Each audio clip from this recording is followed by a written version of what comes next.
Well, hello there and welcome to the fireplace of the dollhouse for another reading from a Grimm's Complete Fairy Tales. That's right, and if you've been here before, you know we like to get the mood straight for where I dive in. So let's get the lights, get that fire crackling element going, let the cameras adjust a little bit. That's right, and I'll play us a little bit of a Suzuki F harp. That's right, but it's the low F, I reckon. Yeah.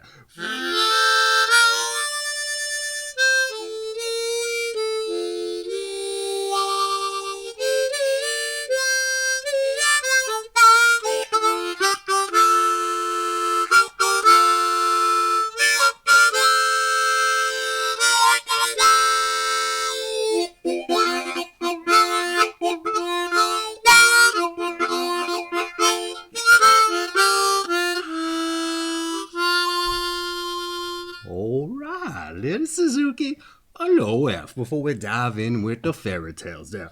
What are we reading tonight, you're probably wondering? Well, if I can get the timbre of my voice a little lower, we're going to dive in with The Seven Ravens. That's right. So just get yourself something to drink and sip on there, and I'll dive in. Here we go. A man had 7 sons, but not a single daughter, and this made both him and his wife very unhappy.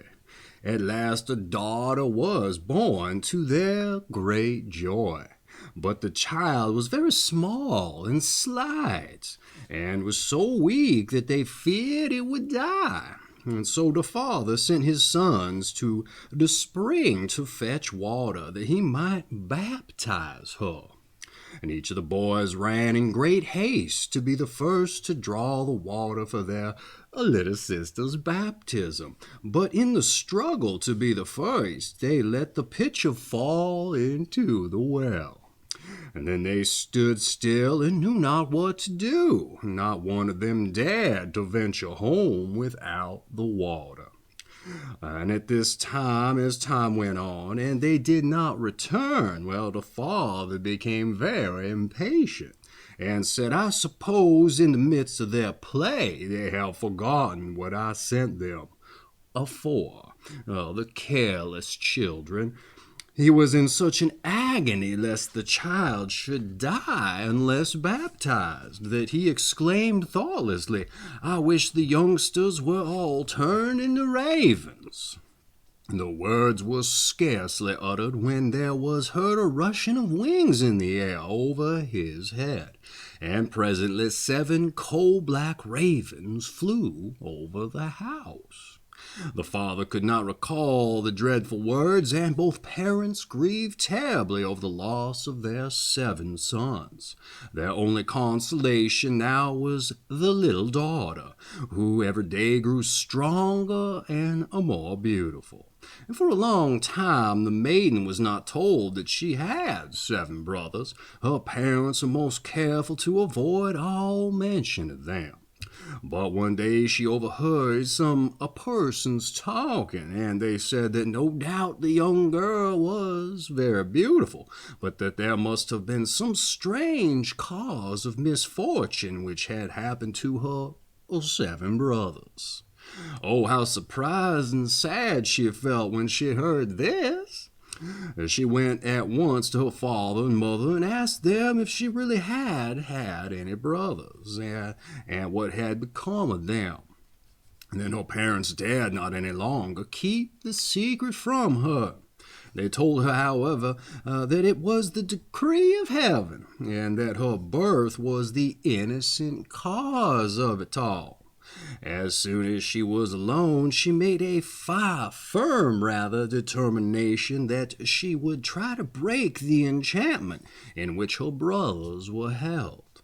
And she had neither rest nor peace till she had made up her mind to leave home and seek her brothers and set them free, cost what it might. And when at last she left home, she took nothing with her but a little ring, in memory of her parents, a loaf of bread, a jug of water, and a little stool, in case she felt tired. And so she went from her home and traveled further and further till she came to the end of the world, and there was the sun. But it was so hot and fierce that it scorched the little child, and she ran away in such a hurry that she ran into the moon. Here it was quite cold and dismal, and she heard a voice say, "I smell man's flesh," which made her escape from the moon as quickly as she could. At last she reached the stars, and they were kind and friendly to her. Each of the stars was seated on a wonderful chair, and the morning star stood up and said, "If you have not a key, I will not be able to unlock the iceberg in which your brothers are shut up." So the morning star gave the maiden the key and told her to wrap it up carefully in her little handkerchief, and showed her the way to the iceberg. And when she arrived at the gate, it was closed, and she opened it with her handkerchief she opened her handkerchief to take out the key, but she found it empty. She had forgotten the advice of the kind stars.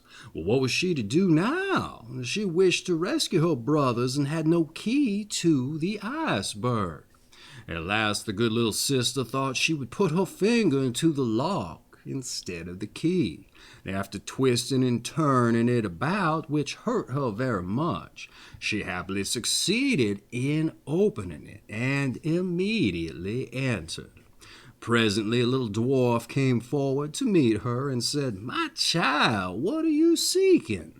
"I seek my brothers, the 7 ravens," she said. "The 7 ravens are not at home," replied the dwarf, "but if you would like to wait here till they return, pray step in."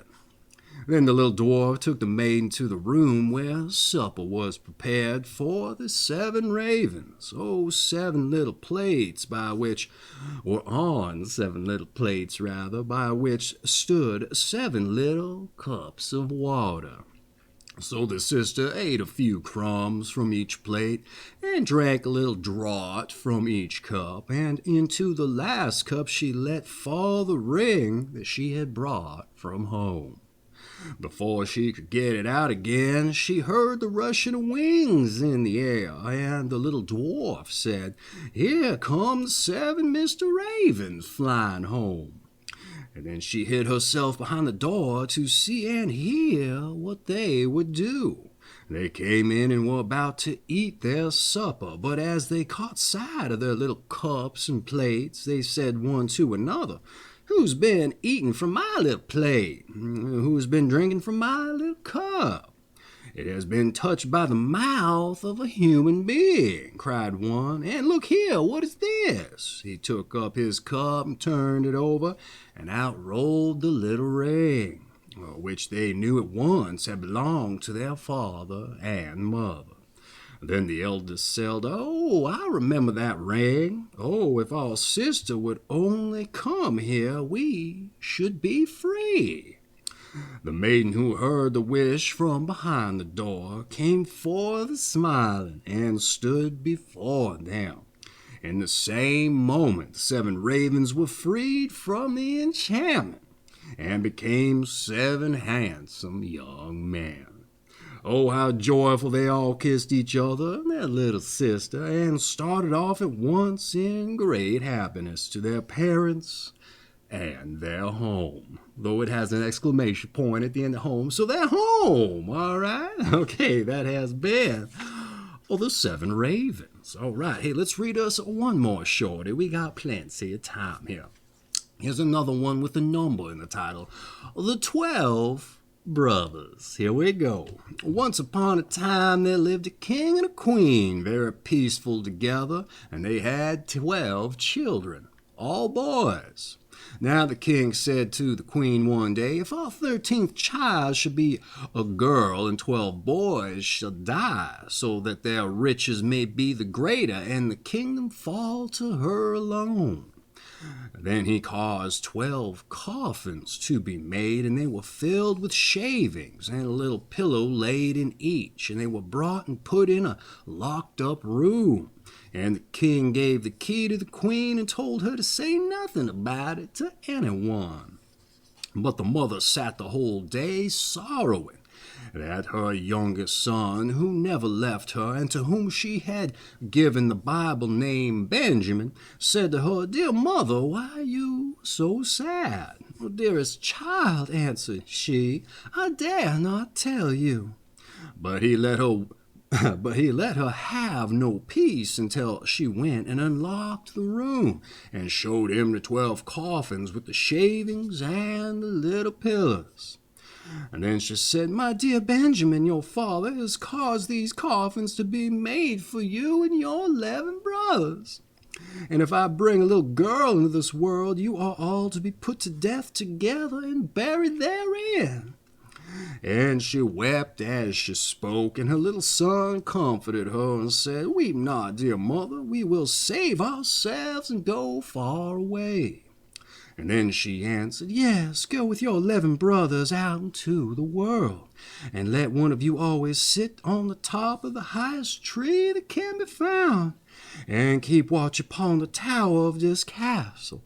And if a little son is born, I will put out a white flag, and then you may safely venture back again.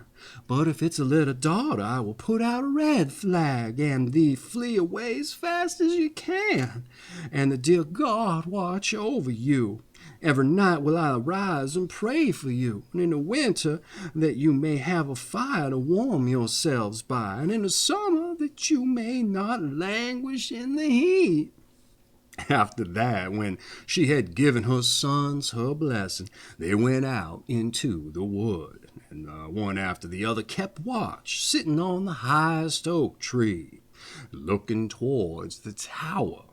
And when 11 days had passed and Benjamin's turn came, he saw a flag put out, but it was not white, but blood red, to warn them that they were to die. All right, and when the brothers knew this, they became angry, saying, "Shall we suffer death because of a girl? We swear to be revenged, and wherever we find that girl, we will shed her blood." And then they went deeper into the wood, and in the middle, where it was darkest, they found a little enchanted house, standing empty. And they said, "Here we will dwell, and you, Benjamin, the youngest and weakest, shall stay at home and keep house. We others will go abroad and purvey food." And then they went to the wood and caught hares, wild roes, birds and pigeons, and whatever else is good to eat, and brought them to Benjamin for him to cook and make ready to satisfy their hunger. Benjamin, no Benjamin, here we go. So they lived together in a little house for 10 years, and at the time did not at all seem long. But this time the queen's little daughter was growing up, and she had a kind heart and a beautiful face and a golden star on her forehead. And once when there was a great wash, she saw among the clothes 12 shirts. And she asked her mother, "Whose are these 12 shirts? They are too small to be my father's." And then the mother answered with a sore heart, "Dear child, they belong to your 12 brothers." The little girl said, "Where are my 12 brothers? I've never heard of them." And her mother answered, "God only knows where they are wandering about in the world."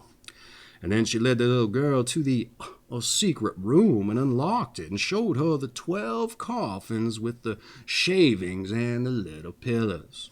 "These coffins," she said, "were intended for your 12 brothers, but they went away far from home when you were born." And she related how everything had come to pass. And then said the little girl,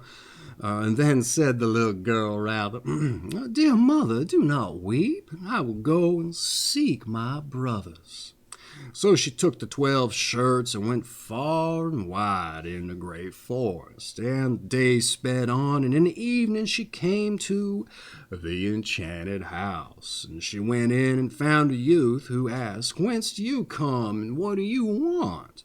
And he marveled at her beauty, her royal garments, and the star on her forehead.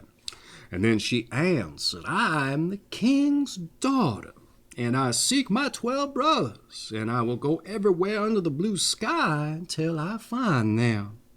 And she showed him the 12 shirts which belonged to them. And then Benjamin saw that it must be his sister, and said, "I am Benjamin, your youngest brother."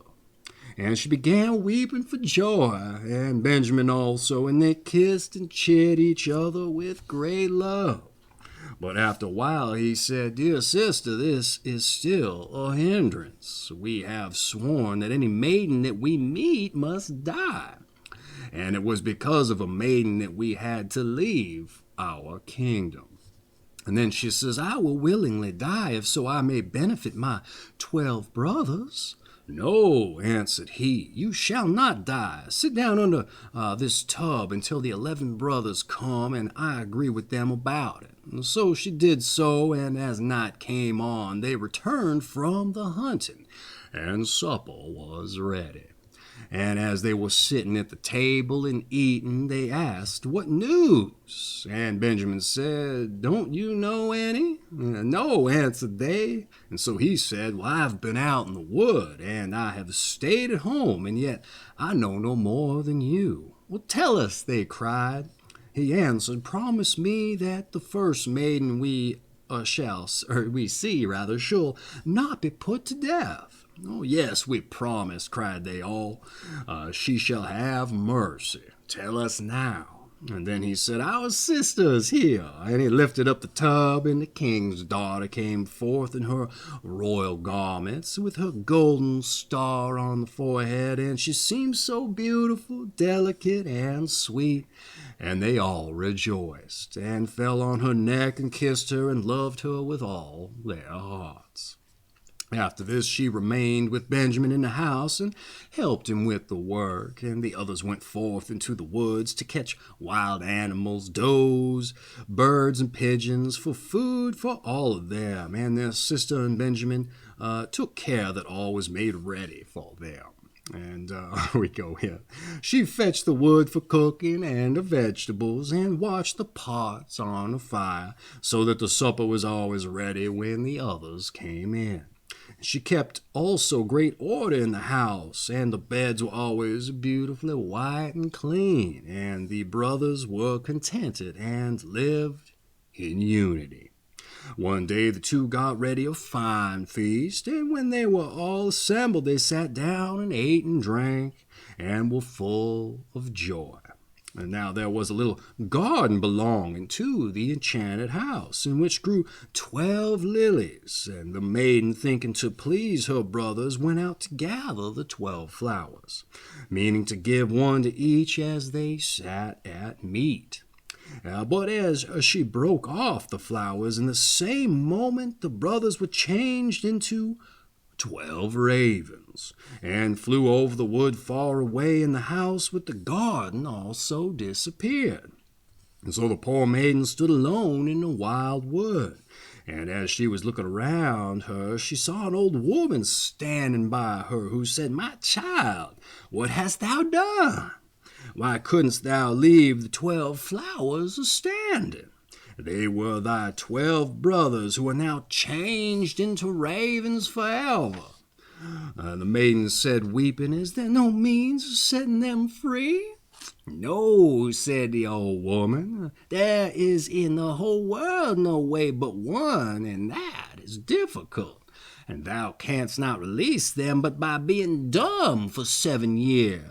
And thou mustn't neither speak nor laugh, and weren't thou to speak one single word, and it wanted but 1 hour of the 7 year, and it would be in vain, and thy 12 brothers would perish because of that one word."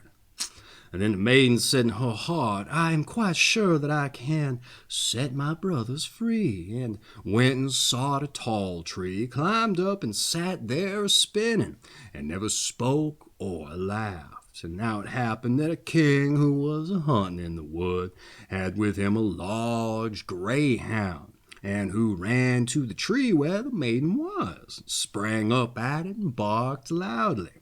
And up came the king and saw the beautiful princess with a golden star on her forehead, and he was so charmed with her beauty that he prayed her to become his wife. She gave no answer, only a little nod of her head, and then he himself climbed the tree and brought her down, sat her on his horse, and took her home. The wedding was held with great splendor and rejoicing, but the bride neither spoke nor laughed. And after they had lived pleasantly together for a few years, the king's mother, who was a wicked woman, began to slander the young queen, and said to the king, She is only a low beggar maid that you have taken to yourself.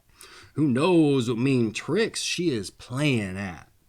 Even if she is really dumb and cannot speak, she might at least laugh, and not to laugh is the sign of a bad conscience. And at first the king would believe nothing of it, but the old woman talked so long and suggested so many bad things that he at last let himself be persuaded, and condemned the queen to death. Now a great fire was kindled in the courtyard, and she was to be burned in it. And the king stood above at the window and watched it all with weeping eyes, for he had held her very dear. And when she was already fast bound to the stake, and the fire was licking at her garments with red tongues, the last moment of 7 years came to an end. And then a rushing sound was heard in the air, and 12 ravens came flying and sank downwards, and as they touched the earth, they became her 12 brothers that they had lost, or that she had lost, rather. They rushed through the fire and quenched the flames, and set their dear sister free, kissing and consoling her.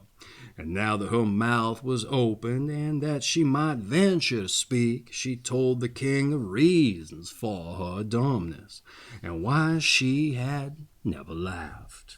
The king rejoiced when he heard of her innocence, and they all lived together in happiness until their death.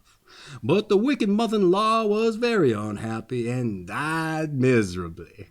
All right, I'll know it that way. That's a great ending, I would say. But what happened about the king and other queen? The mom and dad, if you like. Pretty interesting. And that has been, what do we got here? The 7 ravens and the 12 brothers from Grimm's Complete Fairy Tales. I'm going to feel a link for this book down in the description if you're interested in picking yourself up a copy there if you like, but following along perhaps when I do get around to reading these particular tales, or just reading them along yourself. That said, pretty interesting. I would say that the Brothers Grimm followed a couple of themes there with those 2 specific stories. Well, kind of interesting that they drilled down on the same things, but took them in different areas, if you like. I dare say pretty interesting. But that said, let's take us out here with a little bit of Suzuki, a low F harp, shall we?